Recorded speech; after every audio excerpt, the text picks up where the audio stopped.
Salutations à toutes et à tous de la part du griot d'Afrique, Siamo le Magnifique. Êtes-vous prêts pour les nouvelles de la semaine? On y va!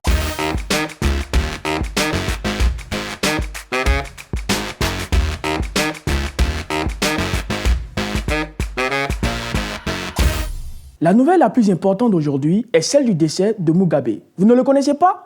En Afrique, même les lémurs parlent de son règne. Il a été un des plus vieux chefs d'État du monde et un des présidents les plus connus d'Afrique. Ah zut, je n'hésitais même pas encore quand il est venu au pouvoir. Il était très mal vu dans le monde parce qu'il avait de mauvaises relations avec l'Occident. Et comme d'habitude, les pays occidentaux ont imposé des sanctions, posé leur veto et refusé l'aide financière, etc., etc. L'opposition colportait des fake news sur Mugabe en disant qu'il était un ogre. Et la presse occidentale les reprenait avec plaisir pour les diffuser. L'ambassade des États-Unis à Harare au Zimbabwe a publié ce vendredi un tweet sur la mort de Mugabe qui guidait son pays comme un grand leader. Pourtant, Donald Trump a ordonné qu'on supprime ce tweet en expliquant qu'il travaillait à l'enfer à l'époque de Mugabe où on violait tout le temps les droits des hommes. Voilà la citadelle de la démocratie.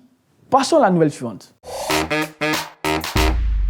Pendant que de grands hommes s'en vont, quelque part, des passions s'enflamment de nouveau. Le 2 septembre, l'Afrique du Sud a été le théâtre d'une vague de violence et de pillage à caractère xénophobe. Pendant plusieurs heures, des personnes souvent armées de pierres et de gourdins ont incendié et dévalisé plusieurs magasins des rues de Johannesburg. Ces émeutes ont inondé plusieurs villes voisines avant de se propager jusqu'à Pretoria, à 60 km de Johannesburg. À propos, les protestations n'ont pas commencé suite à un désir de casser des vitres ou casser le nez de son voisin migrant. C'est juste à cause de la concurrence d'emploi avec les Nigérians. Je me demande si les vandalisations et les attaques ont souvent réglé le problème d'emploi. Ça va être plus intéressant. Le président du Nigeria a décidé d'agir radicalement en exigeant qu'on chasse de son pays tous les Sud-Africains. Le président sud-africain n'a pas donné suite en renvoyant les Nigérians de son pays. Mais au contraire, il a fait semblant de dire « je ne comprends rien, mais je blâme ».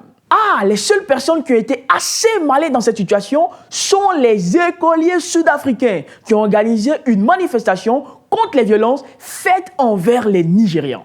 Eh bien, c'est confirmé que la sagesse sort de la bouche des bébés. J'espère que les adultes intelligents vont sortir les têtes de leur cul pour écouter les petits. Peace, mes frères. Alors, les nouvelles les plus calmes viennent aujourd'hui du Madagascar. Jamais un événement dans ce pays n'a rassemblé autant de monde que la messe du pape François. Sa visite au Madagascar a provoqué un tel intérêt que des gens ont même dormi à la belle étoile pour être plus près de l'hôtel. Heureusement que le climat le permet, le pape en était même ravi. À propos, le pape est venu au Madagascar en provenant du Mozambique et il n'a pas l'intention de s'arrêter là. On espère bien que le pape François, pendant toute sa tournée en Afrique, fera un tour au Nigeria et en Afrique du Sud afin de ramener à la raison ces débiles agressifs et les bénir. Amen, mes frères. Je kiffe tous ces gens créatifs avec fantaisie. Peintres, menuisiers et sculpteurs, qui sont une caste très particulière et originale. Selon moi, à chaque maître sa toile. On prend du matériel, des outils et plus de couleurs vives. Et on fait des cercueils. Oui, vous avez bien entendu. Au Ghana, il existe un grand roi des cercueils extraordinaire, comme il est surnommé chez lui pour ses œuvres. Joseph Achong est un grand maître. En effet, il offre à la famille du défunt une manière peu banale d'enterrer leurs proches, en le mettant pas dans un cercueil, mais dans une œuvre d'art. Du coup, je suis ébloui, et pas que moi, car les cercueils de Joseph sont des best-sellers dans le monde, vu qu'ils sont des chefs-d'œuvre. Ils sont exposés aux galeries et aux musées, même au musée britannique de Londres. C'est sérieux ça. Ça reflète la grandeur nature. Maintenant, certaines personnes peuvent se permettre de mourir d'une des plus belles manières.